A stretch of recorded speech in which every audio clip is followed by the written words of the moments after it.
কাঁকড়া দিয়ে বেশ ভালো করে রান্না করতে হবে। একদম পুরো জ্যান্ত চিংড়ি কাঁকড়া দেখতে পাচ্ছি মা, কত বড় বড় চিংড়ি কাঁকড়া।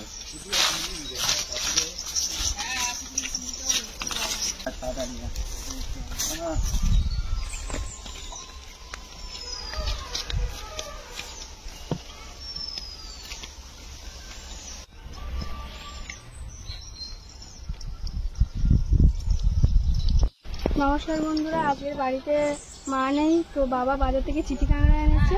সেই চিটি কাঁকড়া দিয়ে আজকে আমরা একটা রেসিপি রান্না করবো। তো দেখো চিটি কাঁকড়াগুলো একদম জ্যান্ত আছে, কত বড় বড়। এগুলো আজকে এগুলো দিয়ে রান্না হবে। বন্ধুরা বাবা আর আমি এখন কাঁকড়াগুলো কেটে নেবো, তো তোমরা দেখো। এমা জ্যান্ত কত বড় কাঁকড়া দেখ মা, এমা কত বড় কাঁকড়া।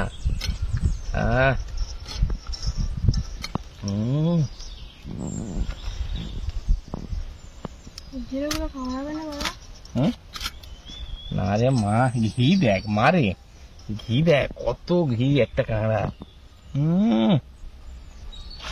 জ্যান্ত কাঁকড়া, কত বড় বড় কাঁকড়াই দেখি কাপড়াচ্ছে মা রে। আচ্ছা ভালো করে রান্না করবো। হ্যাঁ আর কিছু ছাড়া হবে। বাহ, এই কাঁকড়াটা এই মাথাটা ভালো করে কেটে নিতে হবে, নিলে যাতে নুন ঝাল ভালো ভিতরে ঢুকবে এবং ভালোভাবে সিদ্ধ হবে, খেতেও ভালো লাগবে। হ্যাঁ এটাও কেটে নিতে হবে। এটা মেয়ে কাঁকড়া, কত বড় কাঁকড়া, বেশ পরিষ্কার লাল হয়ে আছে, এত ঘি লাল হয়ে আছে।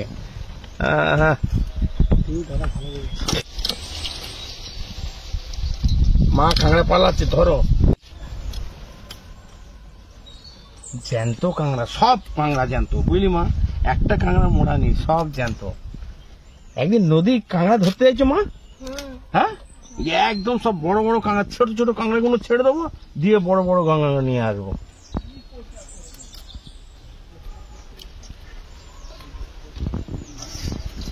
এই যে মা সব মেয়ে কাঁকড়া, সব প্রত্যেকটা কাঁকড়াতে ঘি, এত কাঁকড়া, এই অসময়ে কাঁকড়ারা এত ঘি, প্রত্যেকটা কাঁকড়াতে ঘি, কোনো কাঁকড়া বাদ নেই, আর সব মেয়ে কাঁকড়া। বন্ধুরা আমি এদিকে আলু আর বেগুনগুলো কেটে নিচ্ছি, আর বাবা ওইদিকে কাঁকড়াগুলো কাটছে।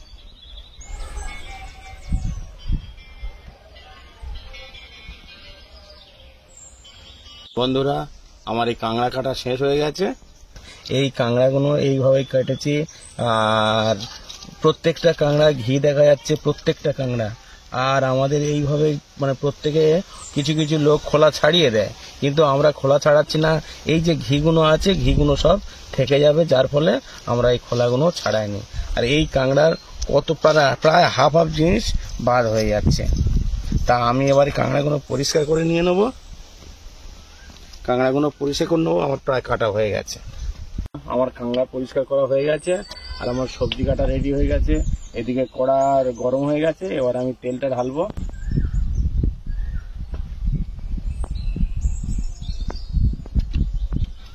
বন্ধুরা আমার তেল গরম হয়ে গেছে, এবার একটু কালার হবার জন্য সামান্য হলুদ,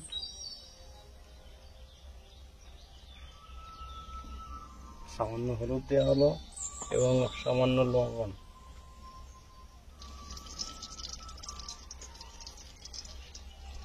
দিয়ে এবার আমি কাঁকড়াগুলো ভালো করে ভেজে নিয়ে নেবো।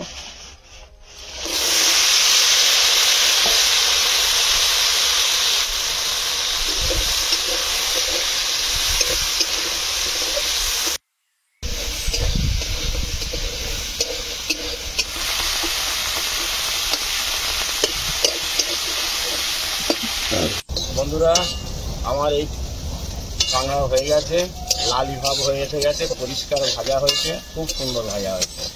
আমি এবার নামিয়ে নেবো।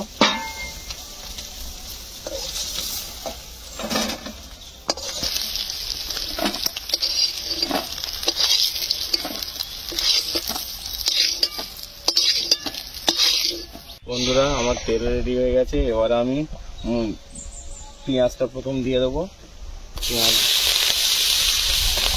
পেঁয়াজটা ভেজে নিয়ে নেবে, এর সাথে কাঁচা লঙ্কাটা দিয়ে দেবো।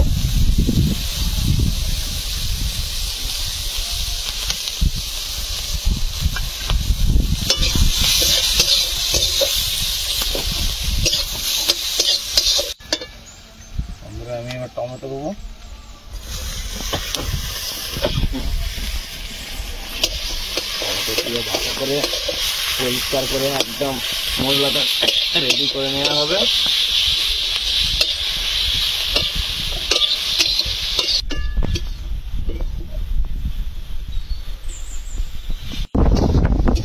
বন্ধুরা আমার এই মশলা রেডি হয়ে গেছে, এবার আলু দেবো আর এই কম হালকা বেগুন দিচ্ছি যাতে তরকারিটা মাখা মাখা হয়, ওই জন্য একটা আলু আর বেগুন একসাথে দিয়ে দেওয়া। বেগুনটা দিলে তরকারিটা বেশ মাখা মাখা হবে এবং খেতেও ভালো লাগবে, ওই জন্য কম করে বেগুন দেওয়া হলো।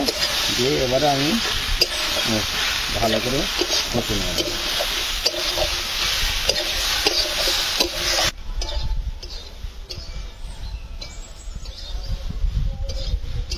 বন্ধুরা আমি এবার লবণ দেবো,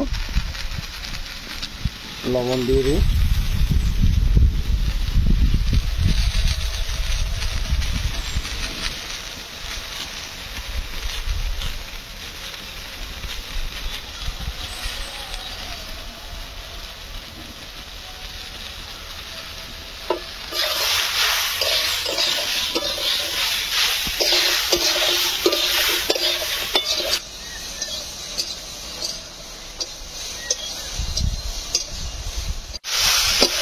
বন্ধুরা এই কাঁচা লঙ্কার কালারটা কত সুন্দর, এই টমেটোটা জুস দেওয়া হয়নি, টমেটোটা গোটা দেওয়া হয়েছে তো কেটে কেটে ছোট ছোট করে, যার ফলে এই কালারটা ভালো এসেছে। কিন্তু টমেটোটা মিক্স করে দিলে কিন্তু এতটা সুন্দর কালার আসতো না, কিন্তু কাঁচা লঙ্কা দেখুন কত সুন্দর কালারটা এসেছে, ব্যাপক কালার এসেছে। হয়ে গেছে, এবার আমি জল দেবো, দিয়ে এবার সিদ্ধ হবে। আর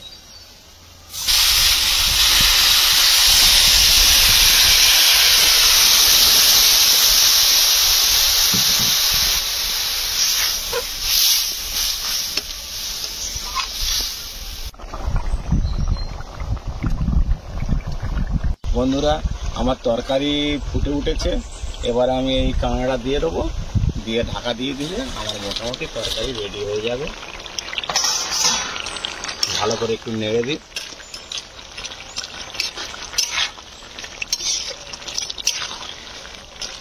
মোটামুটি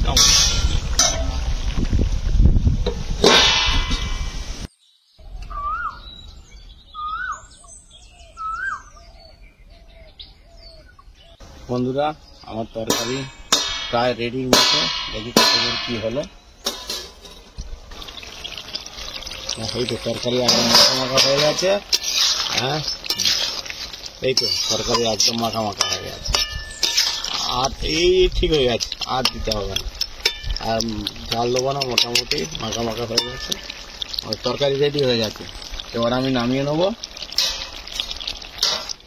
ভালো কথা দেবে না।